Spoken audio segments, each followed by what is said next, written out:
ಇವತ್ತು ಎಲ್ಲ ಮುಖ್ಯಮಂತ್ರಿಗಳ ಜೊತೆಗೆ ಅಂದ್ರೆ ಎಲ್ಲಾ ರಾಜ್ಯದ ಮುಖ್ಯಮಂತ್ರಿಗಳ ಜೊತೆಗೆ ಪ್ರಧಾನಿಗಳು ಮೀಟಿಂಗ್ ಅನ್ನ ನಡೆಸ್ತಾ ಇದ್ದಾರೆ. ಏನು ಅವರು ತಮ್ಮ ಭಾಷಣಗಳಲ್ಲಿ ಹೇಳಿದ್ರು, ಕೋವಿಡ್ ನಂತಹ ಪರಿಸ್ಥಿತಿಯನ್ನ ಎದುರಿಸಿದ ರೀತಿಯಲ್ಲಿ ಈ ಪರಿಸ್ಥಿತಿಯನ್ನ ನಾವು ಎದುರಿಸೋಣ ಅಂತ ಆ ಒಂದು ವಿಚಾರಕ್ಕೆ ಸಂಬಂಧಪಟ್ಟಂತೆ ಎಲ್ಲಾ ರಾಜ್ಯಗಳು ಯಾವ ರೀತಿ ಸನ್ನದ್ಧವಾಗಿವೆ, ಜೊತೆಗೆ ರಾಜ್ಯಗಳಿಗೆ ಕೆಲವೊಂದು ಸೂಚನೆಗಳನ್ನ ಕೊಡೋದಕ್ಕೆ ನರೇಂದ್ರ ಮೋದಿ ಅವರು ಈಗ ಮೀಟಿಂಗ್ ಅನ್ನ ಮಾಡ್ತಾ ಇದ್ದಾರೆ. ದಿ ಸೇಮ್ ಟೈಮ್ ಈಗ ಅವರು ಪೆಟ್ರೋಲ್ ಮತ್ತು ಡೀಸೆಲ್ ಮೇಲೆ ಏನು ಅಬಕಾರಿ ಸುಂಕ ಇದೆ, ಕೇಂದ್ರ ಸರ್ಕಾರದ ಟ್ಯಾಕ್ಸ್ ಏನಿದೆ ಅದನ್ನ ಪೆಟ್ರೋಲ್ ಮತ್ತು ಡೀಸೆಲ್ಗೆ ಸೇರಿ 10 ರೂಪಾಯಿ ಕಡಿಮೆ ಮಾಡಿದ್ದಾರೆ. ಸೊ ಈಗ ಎಲ್ಲ ತಾವು ನೋಡಬಹುದು ಸೋಷಿಯಲ್ ಮೀಡಿಯಾಗಳಲ್ಲಿ ಮೋದಿ ಹೈ ತೋ ಸ್ಟೆಬಿಲಿಟಿ ಹೈ ಅಂತ ಎಲ್ಲ ಆಂದೋಲನಗಳು ಅಭಿಯಾನಗಳು ನಡೀತಾ ಇದೆ.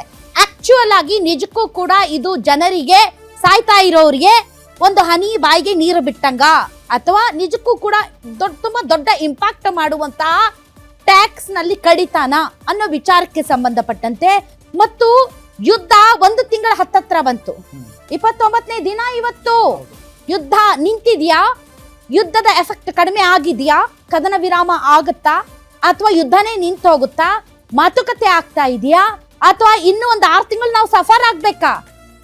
ಅದೇ ರೀತಿ ನಮ್ಮ ರಾಜ್ಯದ ನಾಯಕರುಗಳಿಗೆ ತೈಲ, LPG, ಜನ, ಫ್ಯಾಕ್ಟ್ರಿಗಳು, ತರಕಾರಿ ಎಲ್ಲ ರೈತರು ಬೀದಿಗೆ ಹಾಕಿ ಪ್ರತಿಭಟನೆ ಮಾಡ್ತಾ ಇರೋದ್ರ ಬಗ್ಗೆ ಚಿಂತೆ ಇಲ್ಲ.